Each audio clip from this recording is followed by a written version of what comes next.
E aí, professor, como eu começo a análise estrutural de uma embarcação?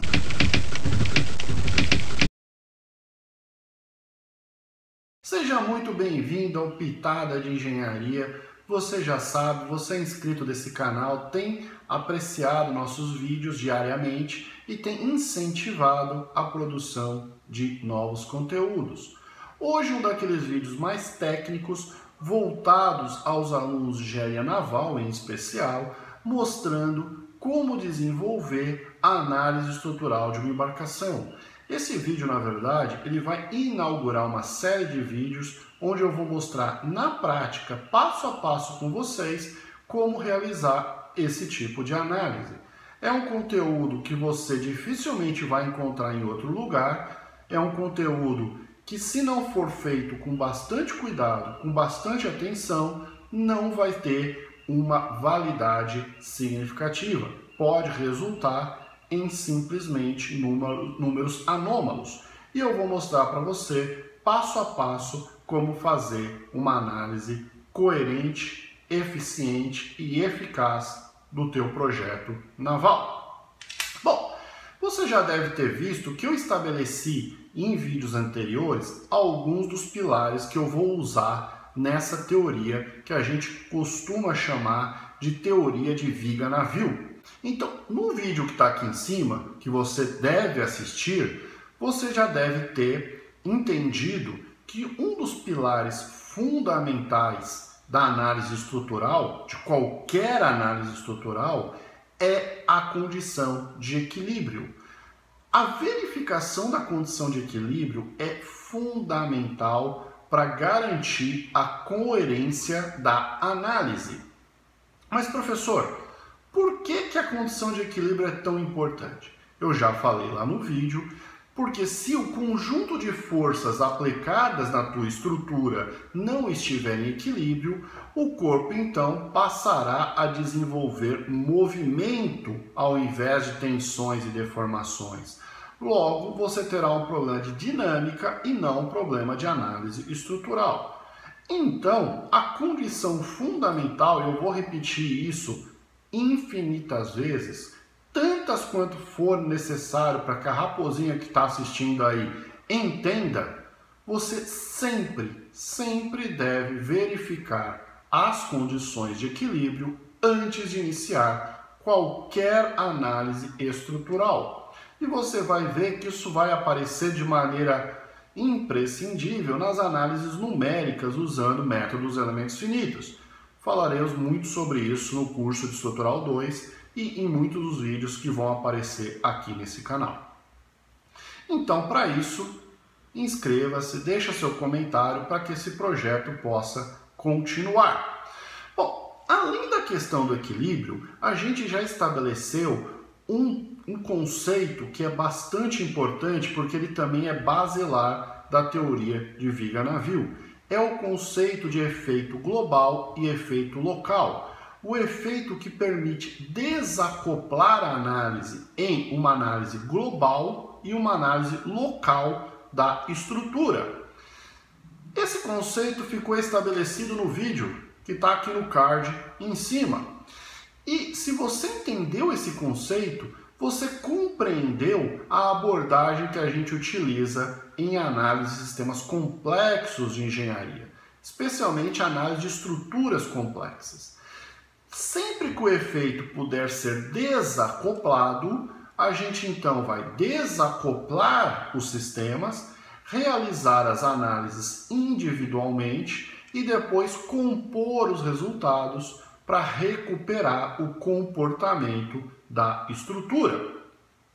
Então, eu já mostrei para vocês lá no vídeo que no caso do navio, o navio pode estar alquebrando, lembra-se dos vídeos sobre efeito da passagem de onda no navio, né? Pode estar alquebrando e o fundo pode estar se deformando para cima, para dentro do casco, né? E aí, o que acontece? Quando a onda passa pela embarcação e a crista atinge, então, a proa e a popa, o navio passa a tosar. No entanto, o fundo do navio continua a se deformar para dentro da embarcação. Então, o efeito global não afeta o efeito local do fenômeno. E por essa razão, a gente vai poder, então, desacoplar a análise da estrutura de uma embarcação em uma análise global e local. E nesses primeiros vídeos, eu vou, então, estabelecer um modelo de análise de estruturas navais, um modelo global de análise de estruturas navais. Então, a primeira coisa que a gente deve estabelecer no modelo, que é tópico de muitos vídeos do curso de projeto, incluindo esse vídeo que está aqui em cima, é que todo modelo tem uma faixa de validade. E é muito importante, então, antes de sair fazendo qualquer conta aqui com vocês, estabelecer a faixa de validade do nosso modelo. Então, esse modelo de viga-navio que eu vou estar usando para fazer a análise global de uma embarcação, ele tem algumas hipóteses que eu preciso, então, verificar. A primeira hipótese é a hipótese justamente do comportamento de viga da estrutura. Então, se eu pegar aqui essa régua como exemplo do meu navio, o que vai acontecer? Essa viga, quer dizer, esse navio, ele terá um comportamento de viga se eu tiver uma dimensão predominante em relação às outras duas dimensões da minha embarcação. Logo, a teoria de viga-navio só será aplicada ou aplicável em projetos, em análises, onde o comprimento da embarcação for consideravelmente maior do que o pontal da embarcação e que a boca da embarcação, para que o meu navio possua efetivamente o comportamento de viga, para que eu possa usar o modelo de viga na análise da estrutura de uma embarcação. Então, essa condição de viga é condição sine qua non para a validade do modelo. Mas, professor, o senhor sempre diz que adjetivos precisam ser qualificados. O que quer dizer uma dimensão significativamente maior do que as outras duas? Parabéns, Raposinha, você que fez essa pergunta. Aí a gente tem que recorrer novamente à mecânica dos sólidos para entender o que é esse significativamente maior. A literatura estabelece o número 8 como sendo o limite entre o comportamento de viga e a não validade do comportamento de viga de uma estrutura. Então, se o comprimento é 8 vezes maior do que a boca ou 8 vezes maior do que o pontal, então este navio pode ser analisado com teoria de viga-navio sem nenhum tipo de perda de qualidade na resposta obtida. No entanto, esse coeficiente L sobre B maior do que 8 é pouco comum no projeto de embarcações. Vocês vão ver isso lá no curso de projeto. E, na verdade, essa validade não é binária. Eu vou mostrar isso num vídeo específico de um trabalho de um aluno meu. Infelizmente, esse trabalho não está publicado, foi apresentado num congresso, mas eu vou fazer um vídeo especial sobre esse trabalho, que mostra como essa faixa de validade vai aumentando e você começa a ter uma transição de viabilidade ou não de usar o modelo de viga-navio na análise global da estrutura de uma embarcação. Mas a gente também tem que se referenciar com base na literatura. Então, professor, quais são os números que a literatura recomenda, além do 8, que é um momento onde você pode usar a teoria de viga-navio sem problema nenhum? Sem problema nenhum. Bom, aí há uma pequena divergência, né? Se você pegar a DNV, que está aqui, ó, à direita, né, à minha direita, você vai ver que a DNV estabelece o número 4,5 ou 5 para, agora me falhou a memória, vocês podem ver a figura aqui em cima, né, para o limite de validade da norma. Enquanto a ABS, que está aqui à minha esquerda, estabelece o outro número, né? Se um estabelece o 5, o outro estabelece o 4,5 como limite de validade da norma. Além disso, vocês estão vendo outras condições de validade que eu vou comentar agora. Mas o comprimento ser consideravelmente, e aí o consideravelmente vai do 8 para a teoria absoluta até o 4,5 e 5, que são as validades definidas pela norma, né? Esta é a condição mais importante a ser verificada, porque se essa condição não for atendida, nada do que você fizer terá validade. Professor, então quais são os casos onde você não deve usar essa teoria que eu vou enunciar nos próximos vídeos, a chamada teoria de viga-navio, para análise global de uma embarcação? Bom, são os casos de embarcações com o coeficiente L sobre B e L sobre D muito baixos, como é o caso de alguns rebocadores, né? A gente vai falar muito sobre isso, mas principalmente o caso de plataformas semi-submersíveis de petróleo. Plataformas semi-submersíveis têm basicamente o comprimento igual à boca. Então, usar teoria de viga-navio para analisar uma plataforma semi-submersível é um erro crasso, porque você está usando um modelo de viga para fazer a análise de uma estrutura que não se comporta como uma viga, nem de longe se comporta como uma viga. Professor, e daí? Qual que é o modelo que eu vou usar? Bom, guarda a tua curiosidade, porque primeiro a gente caminha, depois a gente corre, né? Então, vamos primeiro estabelecer o modelo de viga-navio para depois estabelecer outros modelos para outros casos de exceção. Bom, professor, além do L sobre B, o que mais a gente deve observar? Bom, vocês já viram aqui nas figuras, a gente deve observar o CB, que é o coeficiente de bloco da embarcação. Embarcações com CB menores do que 0,6 podem ter uma distribuição volumétrica no casco que pode comprometer algumas das equações da norma. Na verdade, isso não vai afetar a validade do modelo de viga-navio. Vai afetar, na verdade, a validade de algumas das equações que estão nessas normas. Então, mas de toda sorte, não é bom aplicar essa teoria de viga-navio para navios que têm um casco muito exótico, tem um casco com uma distribuição volumétrica muito exótica. Ou seja, qualquer coisa abaixo de 0,6 de CB é motivo de preocupação. Vocês também estão vendo um limite superior para o comprimento da embarcação, né? Algumas normas falavam em 450, outras 500 metros. Parece que está se batendo o martelo em 450 metros.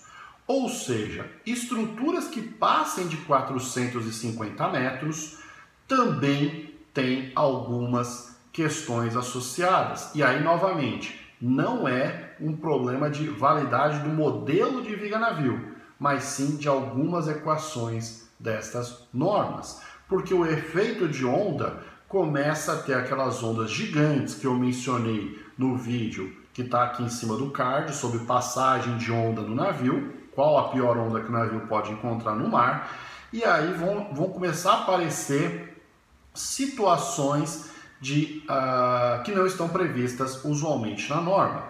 Professor, mas espera aí, que navio tem mais do que 450 metros de comprimento? Ah, já está entendendo, né? Na verdade, não se tratam de navios, né? Se tratam de Very Large Structures, que são estruturas muito compridas que são usadas como aeroportos flutuantes e hotéis flutuantes. Então, nesses casos de hotel flutuante, aeroportos flutuantes, reservatórios de petróleo estratégicos em alto mar, sim, existem. Nesses casos, a teoria de viga-navio é válida, mas as normas não, né? Então, se você verificou essas condições, essas são as condições mais importantes, né? Você então está apto a fazer a análise global usando essa teoria. Aí a gente tem que incluir aqui na validade do modelo as hipóteses típicas de mecânica dos sólidos que já estão embutidas na própria teoria de vigas, que são as hipóteses de linearidade geométrica, né? As hipóteses de pequenas deformações, pequenas rotações, pequenos deslocamentos, né? Aquelas hipóteses associadas à mecânica do sólido. Seções planas permanecem planas e ortogonais à linha neutra, né? No caso da viga, modelo mais tradicional de viga. Vamos entrar nesse detalhe mais para frente, porque vai ser muito importante esse aspecto específico que eu acabei de enunciar, né? Mas aqui, no caso da embarcação da análise global, é muito fácil atender a esses critérios de teoria de viga, né? Então, o foco principal é verificar se o conjunto de forças aplicadas está em equilíbrio, se o comprimento é 4,5, 5 ou 8 vezes maior que a boca e que o pontal, e se a distribuição do casco não tem CB menor do que 0,6 para não dificultar a utilização das normas. Se você cumpriu esses objetivos, você então pode iniciar a análise.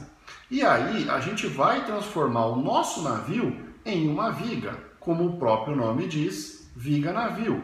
Então, se vocês estão vendo aqui na figura, né, eu vou construir um modelo de viga, que está aqui nessa parte da figura, que vai representar o meu navio, que está aqui nessa parte superior da minha figura. Então, o que vai acontecer? Você vai, para cada seção da minha viga, você vai transferir as propriedades do navio para a minha viga. Então, professor, não serão propriedades homogêneas na minha viga-navio? É claro que não, né? É claro que não. Você vai tratar de uma viga não homogênea. Então, as propriedades de cada seção são diferentes e elas representam as propriedades da embarcação. E aqui a gente tem que fazer um parênteses muito importante. Quando a gente for falar de resistência da viga-navio, eu vou tocar muito no ponto da continuidade estrutural. Então, na verdade, se você observar na minha figura, eu tenho uma seção que passa pela superestrutura. Então, se eu pegar um corte do AutoCAD, um corte do SolidWorks, eu vou ver aquela seção, o contorno da superestrutura. No entanto, essa superestrutura possui um comprimento muito diminuto em relação ao comprimento da viga-navio. E por essa razão, ela não vai contribuir para a rigidez da minha viga-navio. Então, ela não vai entrar, as propriedades da superestrutura não vão entrar no cálculo das propriedades da viga-navio. Sobre isso eu vou gravar um vídeo específico, porque também a gente fez um trabalho muito bonito que eu quero apresentar em detalhes com vocês, porque é um tópico também muito resultante de erro dos alunos, quer dizer, é um tópico que provoca muitos erros aos alunos, porque eles tendem a fazer o modelo de viga-navio como simplesmente o recorte de propriedades do desenho CAD da embarcação deles, não levando em consideração que diversos dos elementos que ali aparecem não contribuem para a rigidez da minha embarcação, né? Mas então, uma vez que eu construir o meu modelo de viga-navio, eu vou então passar a verificar as condições de equilíbrio. E aí eu gostaria de enunciar aqui, como eu enuncio no meu livro, as duas equações fundamentais de equilíbrio, tá? Eu chamo exatamente assim, as duas equações fundamentais de equilíbrio da viga-navio. E toda resolução de exercício de análise global de embarcações usando teoria de viga-navio tem que começar colocando essas duas equações bem claramente à vista. A primeira equação diz respeito ao equilíbrio vertical da embarcação, né? Ao equilíbrio no eixo vertical da embarcação. Então, nessa equação, a gente tem que garantir que o peso da embarcação esteja igual à flutuação provocada pelo deslocamento da água, né? O famoso empuxo. Então, o peso tem que estar igual ao deslocamento da embarcação. Então, o peso total de tudo que eu for incluir na minha análise, né, tem que ser igual ao deslocamento total do meu casco. Então, se eu considerar a embarcação num calado muito baixo, o que vai acontecer? O volume deslocado embaixo da linha d'água pelo meu casco vai ser diferente do peso da minha embarcação. Ou seja, não vai haver tensão, simplesmente vai haver um movimento. Professor, que movimento é esse? Movimento de rive. O meu navio vai afundar na água, né? Se eu chutar um calado muito alto, com certeza o meu deslocamento vai ser maior do que a soma de todas as massas que estão a bordo. E aí o que vai acontecer na física? Porque daqui para frente a gente vai mostrar muita equação, mas eu não quero nunca que você se esqueça da física do problema. O que vai acontecer na física do problema? O navio vai desenvolver o mesmo movimento de rive, mas ao invés de afundar, vai emergir, né? Ou seja, a primeira equação fundamental, peso igual a deslocamento, tem que ser validada por meio da modificação do calado. Professor, mas o navio não tem o calado? Eu já não tenho a informação de calado? Não necessariamente. Por quê? Porque em uma análise você vai analisar aquela situação específica que você está querendo verificar. E naquela situação, nada garante que o calado seja o calado de projeto da embarcação. Então, usar o calado de projeto e partir sem verificar aquela equação ali, ó, é certeza que você vai dar bobagem no final. É certeza que o navio está desequilibrado no eixo vertical e, portanto, o navio não está tendo tensões, mas sim movimentos. Então, primeiro você precisa acertar o valor de calado para depois começar a análise estrutural. Da mesma sorte, se esse peso equivalente tiver em uma posição que a gente chama de centro de gravidade diferente do empuxo equivalente. Professor, o que é peso equivalente? O que é empuxo equivalente? Peguei todo o peso a bordo, né, ponderei pela posição dele, fiz uma média ponderada e eu encontrei a posição do meu peso, do meu peso equivalente, né? Esse peso equivalente está no que a gente chama de centro de gravidade, que é o centro justamente de todas as massas a bordo. Então, se a minha força-peso está numa posição diferente do meu empuxo equivalente, professor, e o empuxo equivalente? A mesma coisa. Eu calculo o empuxo de cada seção da minha embarcação, faço uma média ponderada com a distância, com a posição no casco, e encontro o que a gente chama de CB, centro de flutuação. Professor, não seria CF? Não. Centro de flutuação é CB. CF é centro da área de flutuação, que vai ser também muito importante no próximo vídeo, mas aí eu vou explicar a diferença melhor entre eles e por que você não deve cometer o erro de confundi-los, né? Então, CB, centro de flutuação, centro do volume submerso. Se o CB tiver em uma longitudinal diferente do CG, e aí muitas vezes a gente usa o termo LCB, que é a posição longitudinal do centro de flutuação, e LCG, que é a posição longitudinal do centro de massa. Então, se o LCB for diferente do LCG, o navio então vai desenvolver um movimento de variação do ângulo de trim, que a gente chama de pitch. Tudo bem? Então, esta daqui é a segunda condição de equilíbrio. LCG igual a LCB. Você só vai ter um navio em equilíbrio se você tiver peso igual a flutuação e LCG igual a LCB. Professor, como é que eu ajusto a posição, o equilíbrio do meu navio para garantir a segunda condição de equilíbrio? Já falamos que a primeira condição de equilíbrio é garantida modificando-se o calado da embarcação. A segunda condição é garantida justamente modificando o ângulo de trim da embarcação. Perceba, se eu tenho um LCG nessa posição aqui, ó, se eu tenho uma flutuação uniforme, trim zero, casco homogêneo, eu vou ter uma força de flutuação mais ou menos aqui no meio. Então, é natural que o navio vai ganhar um trim de proa, ou seja, vai submergir a proa e emergir a polpa, de tal sorte que o volume submerso passa a ser um triângulo.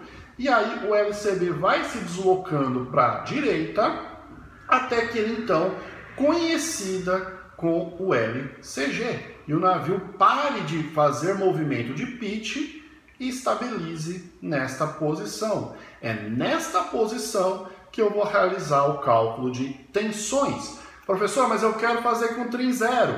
Não dá, porque a tua distribuição de carga e de flutuação fará com que o navio ganhe ângulo de trim.